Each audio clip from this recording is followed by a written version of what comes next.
Hello everybody and welcome to the final deadmau5 album review. I say final because I haven't really been feeling like reviewing albums anymore, so I probably won't review any future ones that come out unless I feel like it, and also that probably won't be for a couple years anyway. But yeah, I just haven't really been feeling like reviewing albums, but I felt an obligation to review this latest one from deadmau5 just because I've done his whole discography so far, and yeah, I have a few who are sort of deadmau5 fans that watch me, so might as well. This album is called W 2016 album. I think that's how it's supposed to be pronounced. I don't know. I hate these titles. Also, I will be returning to the old style of reviewing, well, which is basically the style I reviewed his entire discography, for this album, because it doesn't really feel like an album as a whole, more than like just a compilation of different kinds of tracks. There's no real common thread running between them, and all of the songs, save for one, are above 5 minutes, so they kind of have equal like value. They stand on their own, except for one song, which is not a big deal. So I feel like the method of just kind of reviewing each song and then averaging them together works pretty well for this one. But yeah, as I said, this album is really just a kind of mashup of a bunch of different styles, a bunch of stuff that he has never really done before, and a bunch of stuff that he has done before, in terms of like the genre and the style and stuff, which of course keeps it interesting, but it doesn't really feel like it all works together super well. But, I mean, I'll talk about that more after I go through the track listing, so let's do that right now. So we start off with Forware. Now, this track is relatively simple. It doesn't have too many different sounds and stuff going on, but it's a really pretty track. The melody's really good. It's really catchy, and it has a really cool, like, I don't know, hook, I guess if you want to call it. Just to kind of transition into the more intense part. It's basically just a synth arp, a few higher pitched synth notes that go along with it, and it just constructs this really beautiful melody that just works really well to make kind of a generic progressive house track, but definitely a good one. It wouldn't feel too out of place on a random album title, and it feels a little bit sort of like retro kind of space, I don't know, adventure kind of thing. That's the sort of feel it gives, I suppose.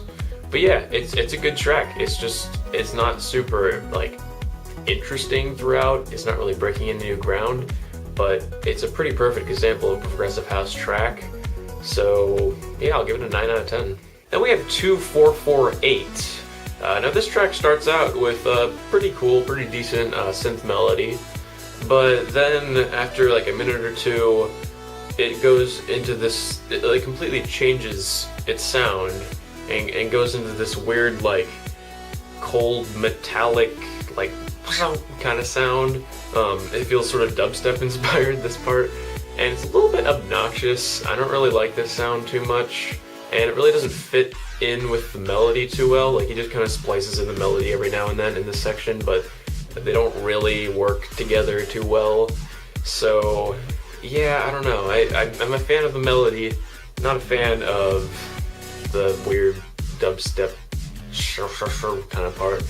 I don't know, it's just not really my thing. The melody does get a lot better actually in like the second half of this track, but yeah, the whole kind of dubstep-ish section I feel like kind of ruins it a little bit.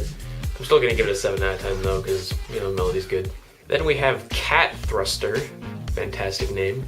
This has basically the same melody as the previous track, 2448, but it's in sort of a kind of like funky, just sort of like low-key kind of style. It's similar to Sia, I guess, with the instrumental, but it's not nearly as good as Sia in my opinion. Like, you know, as I said before, the melody's okay, and I do like the, you know, the synth that's used, even though it's a bit broken up. But this track has like no progression whatsoever. It has a little bit, but it's just really repetitive, and it just kind of repeats the same phrase over and over, adding like a couple new notes every once in a while. It has a couple cool like harp and wind chime sections just for like a second, and that's pretty interesting, I guess. But it's just, it's so boring and forgettable, honestly, this thing. It's just like, it does not hold your attention at all. And it just is really like monotonous to listen to. So I'm gonna have to go with a 5 out of 10 here. Then we have Deus Ex Machina, which is a really cool and really like well-produced kind of dark industrial techno track. You don't really hear deadmau5 producing too much like straight up techno, but this is a really good example of that genre, I would say. Again, it's just very well produced, well mastered. There's a lot of cool little sounds, you know, flying around in various places, and it's really just dark and like kind of not really atmospheric, but I don't know. It just has this cool like aura around it, I guess. It also has a little bit of ambient kind of breakdown section in the middle, but it only lasts for like 30 seconds. I kind of wish he would extend that a bit and expand upon it a little bit. I feel like the beat comes back in way too soon, but I mean, it's still a cool section, so I'm not going to complain too much. This track may feel kind of monotonous and repetitive and boring for someone who isn't a fan of techno, because techno is generally pretty repetitive and pretty, you know, unmelodic, which is what this track is. But for someone like me who's totally fine with techno and likes a lot of it, yeah, this is good. It doesn't really feel boring to me. Great example of techno. I'm gonna give it an 8 out of 10. So then we have Glish, which is the only real short track on here. It's only like 2 to 3 minutes, I think. And it's just this short little glitchy, or should I say glishy? It's just a short little like IDM kind of track. And it's pretty fun. It's a pretty like cute little track. It's just kind of fun and interesting to listen to. But yeah, it's not much more than that. It works as sort of like an interlude between the two songs that surround it, but it's not really long enough to develop too much by itself. But yeah, for what it is, just as like a fun little interlude piece, then it's very good. I'll go with an 8 out of 10. Then we have Imaginary Friends. Now, this track is in pretty much the same format as Avaricia from the last album. I don't know if that's how you pronounce that. There's a lot of different pronunciations I hear going around, but yeah, you get the idea. Avaricia, whatever.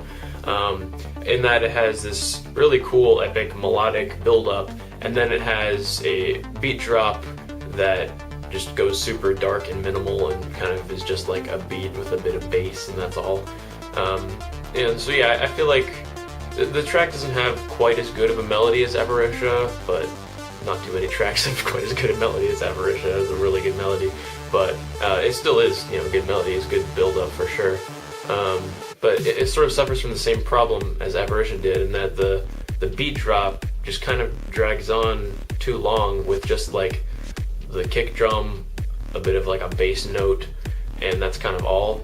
It gets a little bit boring and stale over time, but still, it's a pretty solid track, and the little like bell kind of piano, weird creepy section at the end is a very nice touch. I like that. So yeah, go with an 8 out of 10. Then we have Let Go, featuring the singer Grabbits. And I should mention right now that I'm going to be reviewing the like normal version of this song. There is an extended edit that appears at the end of the album, but I see that as sort of like a bonus track type thing. It's not really like part of the album per se.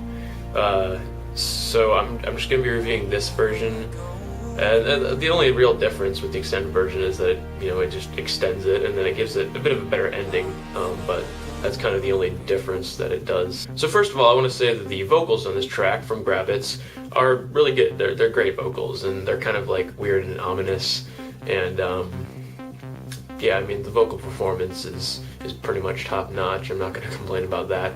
And the sort of droning synth with the like strings and stuff that deadmau5 brings in at the beginning is also really great, and really complements the vocals well. And the transition to the synth arpeggio with the vocals and everything, that transition is very good as well.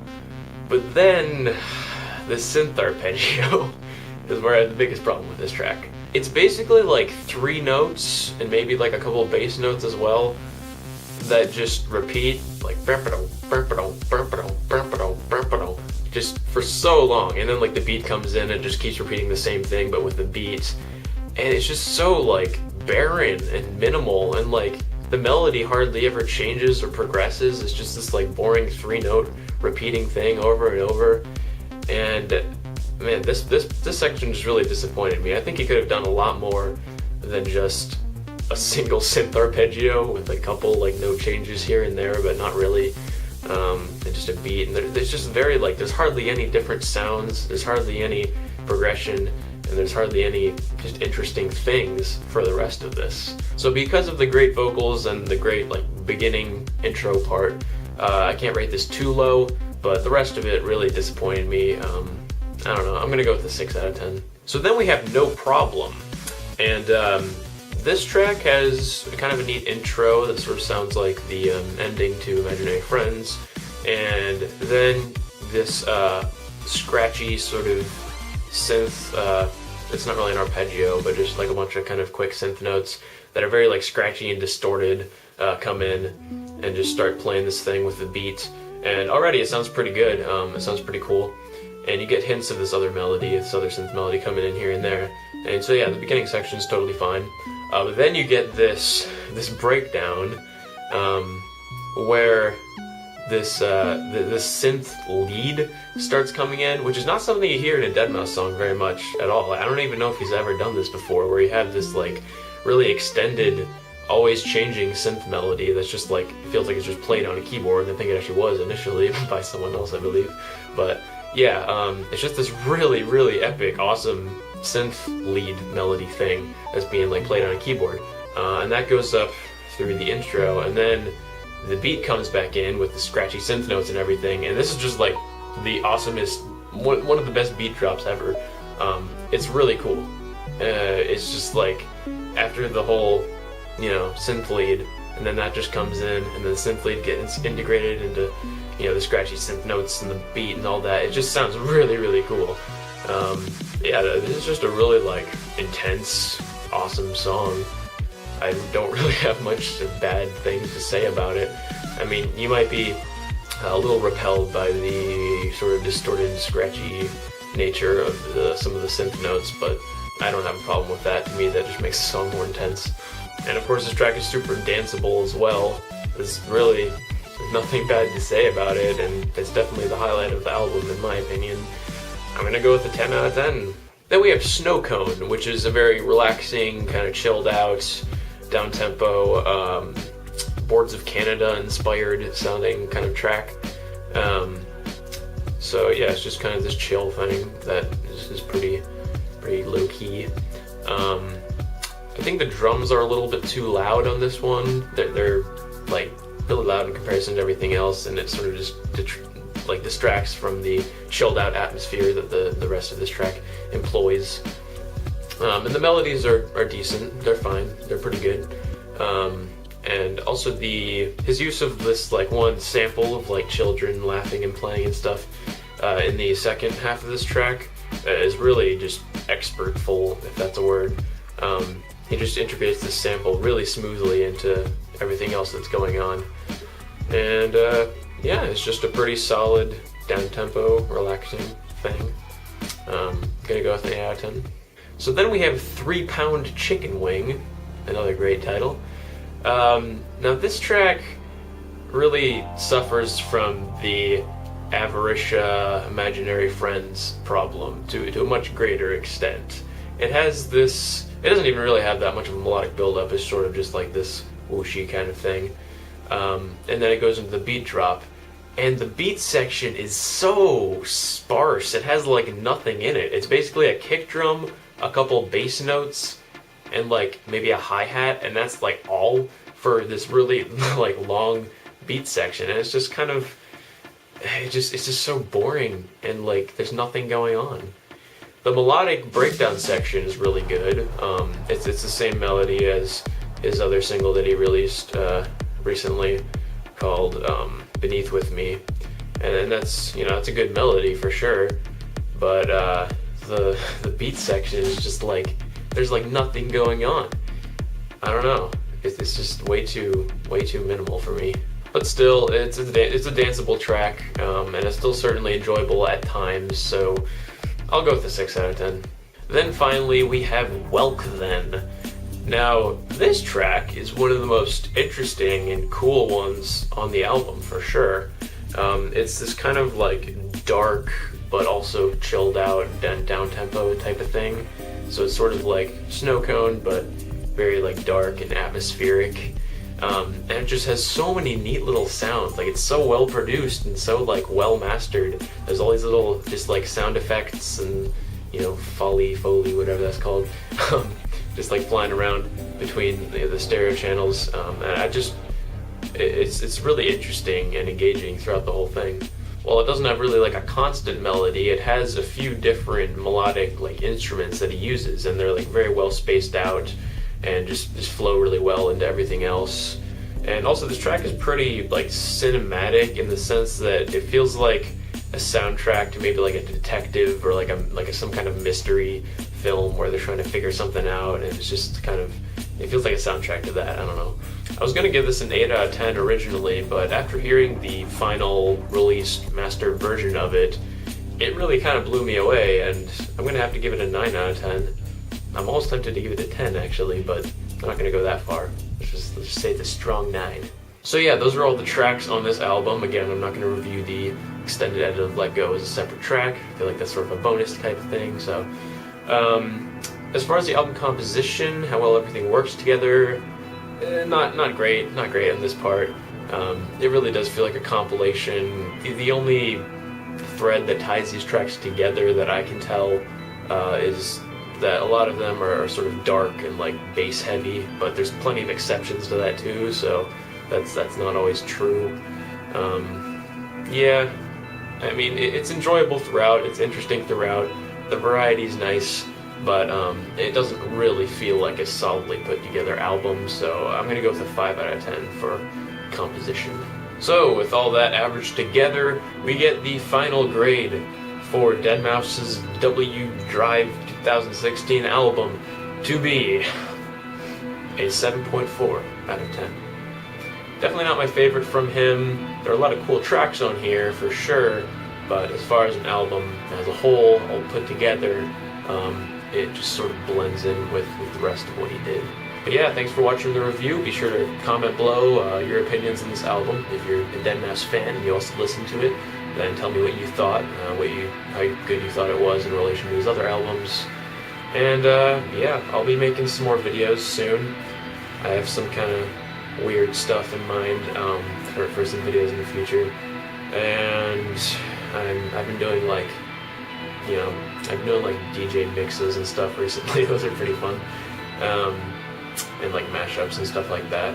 And I've also been making my own music. I'm working on what's probably my best track so far, so you know, stay tuned for that. But yeah, anyway, thanks for watching again. See ya.